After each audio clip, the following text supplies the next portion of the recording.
Hey everyone, welcome to the ANDIKA Bulletin for Tuesday, the 11th of February 2025, and it's currently 2 p.m. Queensland time. So the ASX 200 right at the moment is only up about 4 points. It's at 84.86.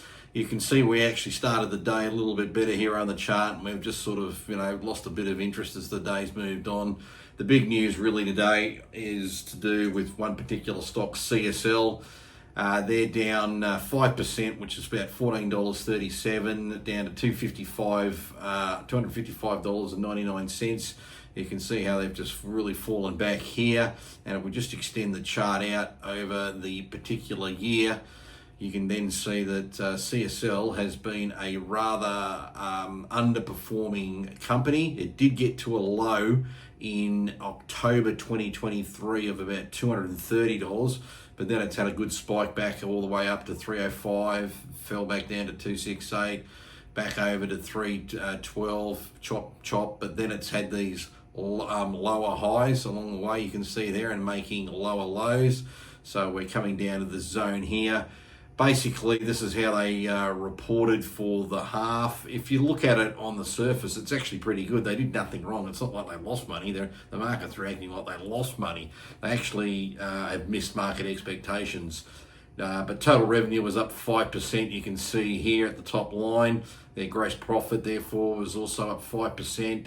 And you can see down here with other particular matrices of part of their result, the cash flow from operations, that's up a healthy 18%, and dividends per share, they increased their dividend too from $1.19 to $1.30. That's in US dollar terms as well.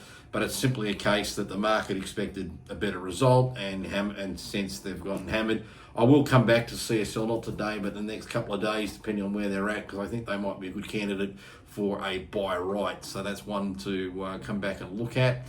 Now, let's go in and have a look at just a few markets just to see where things are at the moment. So let's just load up and get a feel for where we can see what's happening right now. Bitcoin in Aussie dollar terms is $155,751. US dollar terms, that's around about 97,623.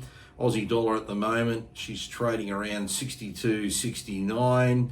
And gold at the moment, unreal, $2,949 US an ounce. Look at that chart, it is just unreal. Let's go on the 5-year chart where we can really see what it's like. How's that? The low of gold going back 5 years was back on March 2020 when it was $1,484 US an ounce. So it's basically doubled within that 5-year time frame. Just mind-boggling. It just really, really, really is.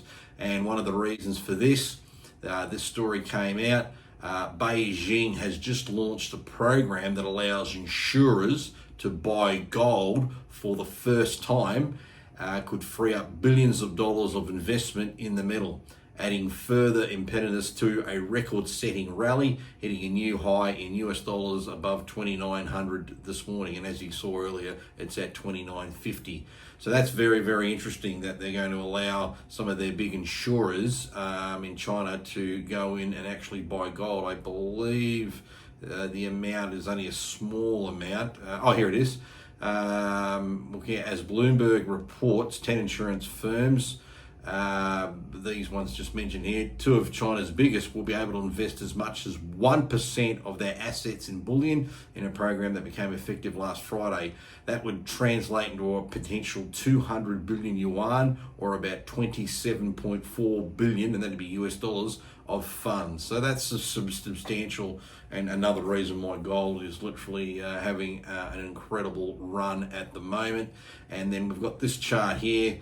This is a very interesting chart. This is the borrowing costs for 1 month to borrow gold.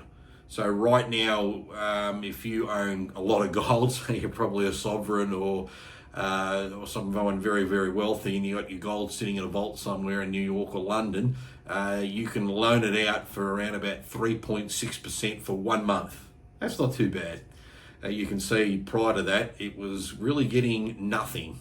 You wasn't even getting an interest rate, and then we had a bit of a spike. Must be a COVID thing back in 2022, and ever since now, because there's a bit of a squeeze. At one point, people were getting up to 5% a month on their gold. So that would be like getting 60% per annum on a metal that doesn't pay a yield. So that's just phenomenal. That's just quite mind-boggling.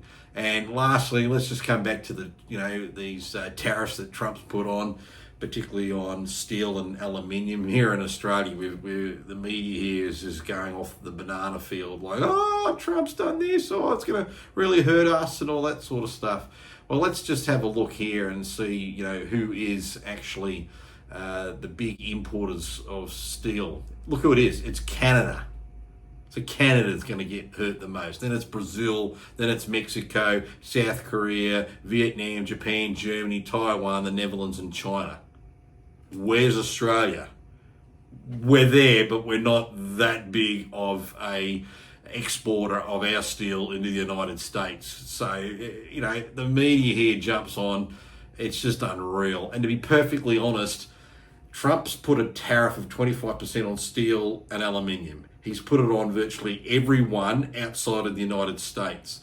So we're not being disadvantaged compared to Canadians or Chinese or anyone else. We're all now in that same boat. The best thing we have going for us is we've got a much lower Aussie dollar. Therefore, in dollar terms, if we then convert the Aussie amount of we sell our steel into US dollars, we should be cheaper than competitors.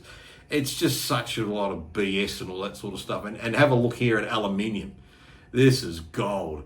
The biggest person or country that imports to the United States, guess what? It's Canada.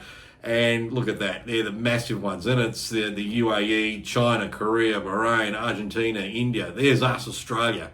Way down the bottom here, Mexico and Oman. So, when you're watching the Channel 9 News or whoever you watch at 6 o'clock and they go off with all these hysterical things saying, oh, poor Australia and all that sort of stuff. Yeah, it's not nice. No one wants to have that tariff put on them. But in comparison to the rest of the world, it is honestly a nothing burger. It really, really, really is absolutely just crazy. And the other thing people should realise, in Australia, we have this stupid thing called the safety mechanism. It's actually a Orwellian word for a carbon tax. So it means all our big steel producers here in Australia are paying like a carbon tax to manufacture steel. Now, if they're worried in Canberra about a tariff from America coming on to our exports, why don't they get rid of the bullshit climate change tax that we're putting on our product already? I mean, it's just mind-numbingly dumb. Anyway, could go into a big super rant. I won't go and do all that, but I think I've made my point. So that's pretty much the wrap of where we are today. Hope you've enjoyed the video. Feel free to write a comment below. Make sure you like the video, and we'll catch everybody tomorrow. See you later.